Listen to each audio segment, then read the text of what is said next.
Tony Vaccaro tengo entendido que aún vive, un fotógrafo, famoso fotógrafo estadounidense. Hoy ya un hombre, si es que vive aún, la última vez que hice una búsqueda por internet tenía 95 años aproximadamente. Tony Vaccaro, en su juventud, fue reclutado en plena Guerra Mundial, Segunda Guerra Mundial, a fines de la Segunda Guerra Mundial, fue reclutado para el ejército de los Estados Unidos.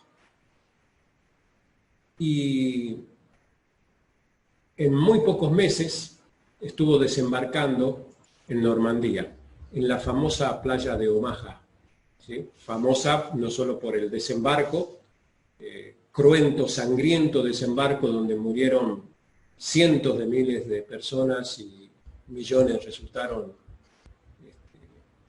heridas y muertas a lo largo de esta tragedia mundial que fue la Segunda Guerra Mundial. La particularidad de esta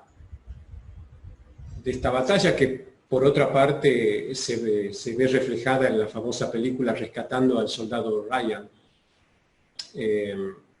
fue la crueldad de esta batalla. Producido el desembarco, Tony Vaccaro sigue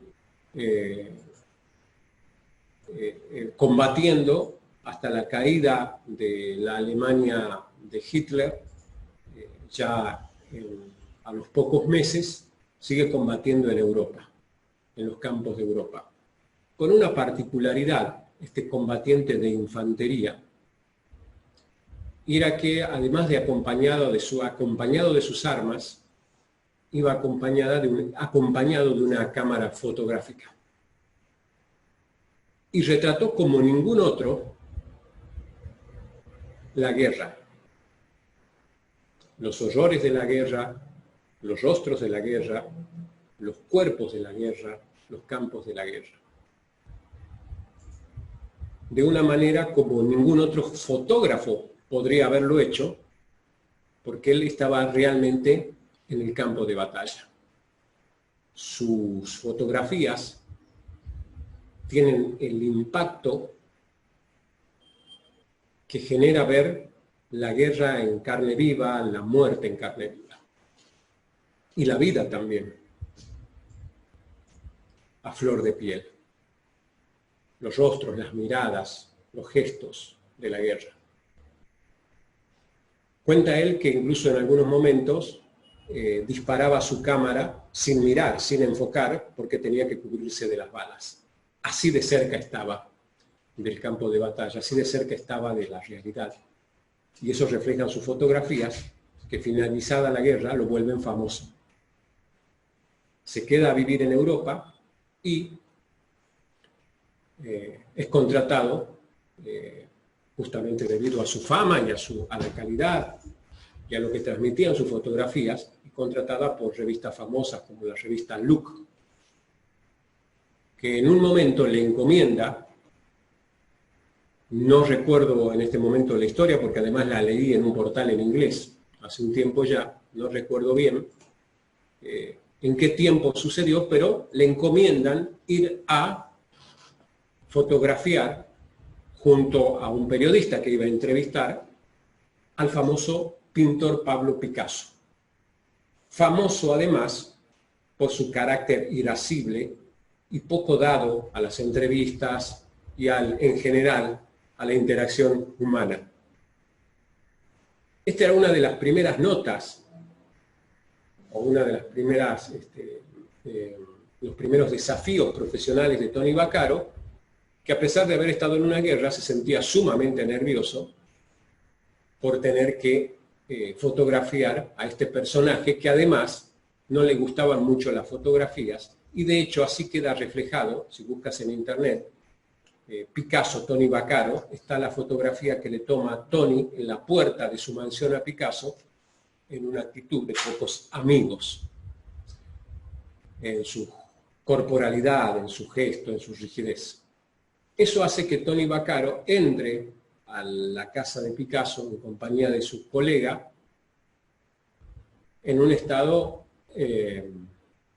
de altísimo nerviosismo, sin recursos, diríamos, en programación neurolingüística. Y se sienta enfrentado a Pablo Picasso, que allí en un sofá, en un cómodo sofá, se disponía a dar la entrevista con muy pocas ganas, con muy poca predisposición, y eso generaba a su vez, retroalimentaba el estado de nerviosismo de Pablo Picasso, porque además dificultaba su tarea de fotografiar, pues imagínense qué fotografías podía publicar si mantenía esa actitud Pablo Picasso. Cuenta Tony Vaccaro que, sin saber por qué ni cómo, comienza a realizar un acting de que su cámara fotográfica no funcionaba. Va a decir, comienza a actuar, a fingir, pero de una manera espontánea, no lo preparó, es algo que se le ocurrió en ese momento, a fingir que su cámara no funcionaba y a fingir, ¿sí? Más no a fingir su nerviosismo, sino a fingir, a exagerar su nerviosismo, y empezó a expresar cosas como, justo ahora, me pasa solo a mí, cuanto más necesitaba esta cámara no funciona, y mientras decía eso comienza a observar por el rabillo del ojo que Pablo Picasso se distraía de la entrevista y lo miraba, pero sucedía algo interesante. Pablo Picasso comenzaba a cambiar su fisiología, su rigidez, su cara. Comenzaba como a relajarse, a tener cierta empatía por lo que le estaba pasando, como nos suele suceder cuando vamos distraídos, enojados o por la calle y vemos caer a alguien y enseguida sentimos empatía por esa persona.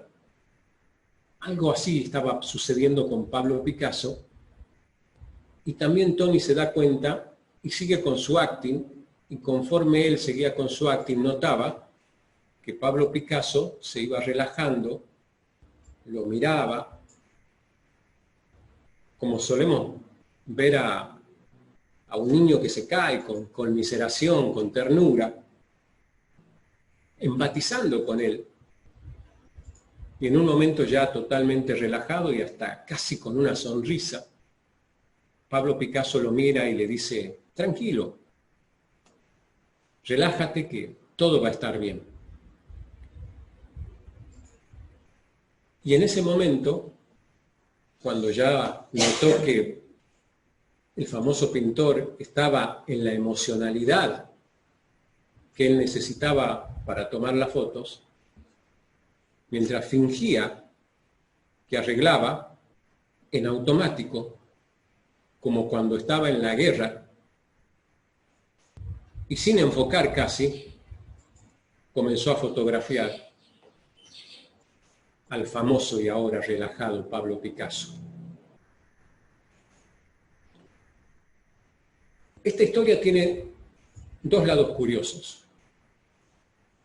Por un lado, la historia en sí,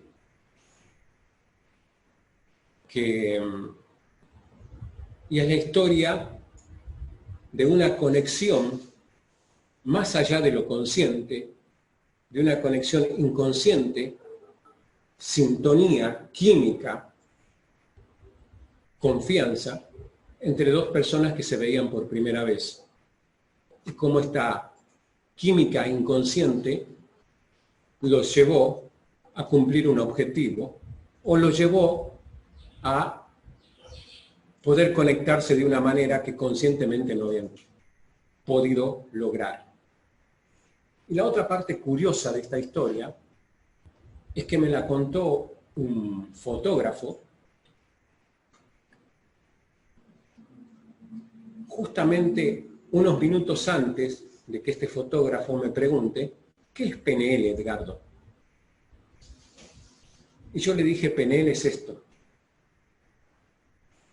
Es entender la estructura subjetiva,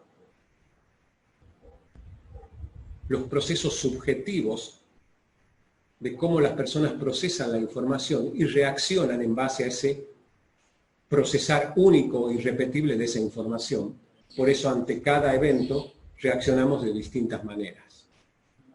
Pero además es una explicación maravillosa para mí de lo que es el rapport. Esa conexión inconsciente entre Picasso y Tony Vaccaro, y esa conexión inconsciente de un fotógrafo que quería saber qué era la PNL y me respondió a mí antes de que yo pudiese responderle a él. Es más, me respondió antes de hacer la pregunta que yo tenía que responderle. Y esos juegos que parecen mágicos de la mente explican algo que hoy me preguntaron en el grupo de WhatsApp, PNL Última Generación, que es el rapport. Y en lugar de hacer una descripción técnica del rapport, elegí contártelo de esta manera, a través de dos historias que se entrelazan de una manera mágica y que ojalá generen en quien vea este video sintonía, química, rapport, PNL. Gracias.